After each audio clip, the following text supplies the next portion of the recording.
जय श्री कृष्ण। भगवान श्री कृष्ण जिनके नाम योगेश्वर, जगत गुरु और यहाँ तक कि आदि गुरु भी भगवान श्री कृष्ण को उपाधि दी गई है। ईश्वर की उपाधि, परमेश्वर की उपाधि भगवान श्री कृष्ण को मिली है। कहते हैं श्रीमद् भागवत पुराण के अनुसार अगर कोई ईश्वर है तो भगवान श्री कृष्ण है। लेकिन उसके पश्चात आज वर्तमान में हमारे जो कथावाचक हैं या हमारा जो एक मीडिया अर्थात जिसे हम टीवी कहते हैं, उसके माध्यम से जो भगवान कृष्ण और राधा की छवि हमारे मन में उतारी जा रही है वह सबसे ज़्यादा तकलीफदायक है।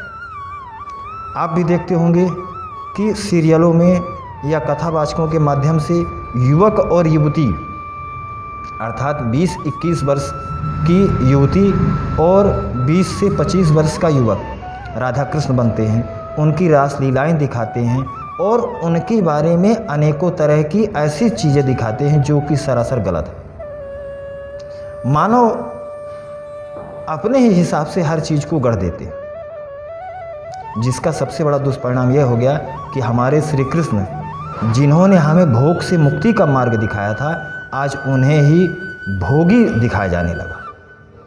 यह देखकर मुझे बहुत तकलीफ़ होती है। अब असल में हकीकत है क्या? इतना सारा ज्ञान देने के बाद आपको हकीकत की तो जानकारी होनी चाहिए।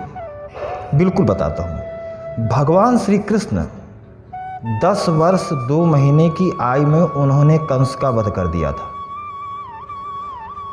और राधा कृष्ण का प्रेम या उनकी जो भी बाल लीलाएं या उनके जो भी गोपिकाओं के साथ प्रेम या जो भी दिखाया जा रहा वह सब उनके 10 वर्ष के पहले का ही हुआ। अब आप अपने मन में 10 वर्ष के बालक की खेल, उनकी बाल क्रीड़ाएं देख करके आप अपने मन में यह अंदाज़ा लगाइए कि क्या हम 10 वर्ष के बालक की क्रीड़ाएं अर्थात उसका खेलना देखकर उसे हम भोगी कह सकते हैं?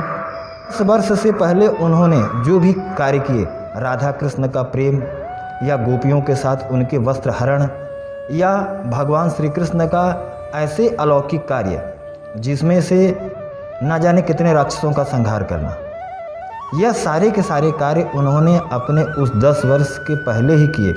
कंस वध के पश्चात वह 11वें वर्ष सांदीपनी मुनि के यहाँ गए, जहाँ उन्होंने मात्र 64 दिनों में 64 कलाओं का ज्ञान प्राप्त किया। 64 कलाओं से युक्त सिर्फ एक ही ईश्वर हुए हुए है भगवान श्री कृष्ण, अतः उन्हें ही ईश्वर की पदवी दी हुई है।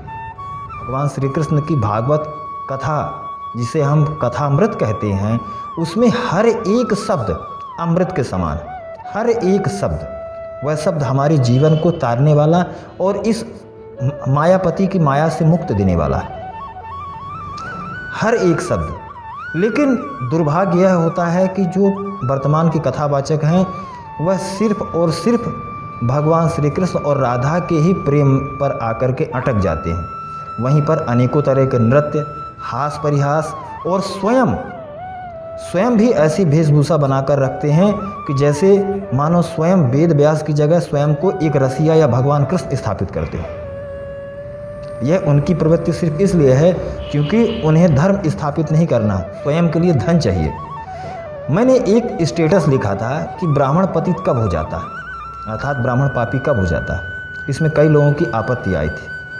ब्राह्मण तभी पतित या पापी हो जाता है जब वह लोभी हो जाता है।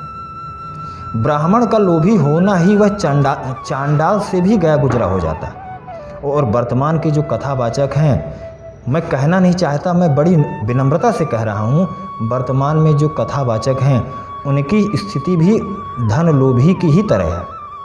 उन्हें सिर्फ और सिर्फ धन ही दिखता है।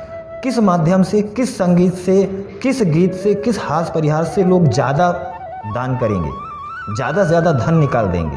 आप भी कथा में देखते होंगे, जितनी भर कथाएं होती हैं, हर 3 घंटे बाद एक व्यक्ति माइक पर खड़ा हो जाता है और सिर्फ वह यही बताता है कि फला सेठ जी ने हमें 2 लाख रुपए दिए, फला सेठ जी ने हमें 3 लाख रुपए दिए, आप में से अगर कोई देना चाहे तो आकर के यहाँ दान कर सकता। ऐसा नहीं कह रहा कि ये सब के सब गलत कर रहे हैं, यह बिल्कुल नहीं कह रहा। अच्छे भी संस्थान हैं जो मानव हित के लिए लगे हुए हैं, लेकिन वह बेचारे कहीं न कहीं इन धन लोभियों के चक्कर में पीछे हो जाते हैं, क्योंकि इनका जो प्रोपेगेंडा होता, आडंबर होता है, उसमें अच्छे लोग, जो अच्छे लोग हैं, वह भी शक की सुई उनकी तरफ घूम जाती है। दरअसल यह भगवान श्री कृष्ण और राधा का जो इन्होंने आडंबर रचा है, उससे हमारा धर्म दूषित होता जा रहा है, और धर्म दूषित होने की वजह से हमारे आने वाली जो पीढ़ियां हैं वह भी कहीं न कहीं दूषित होंगी।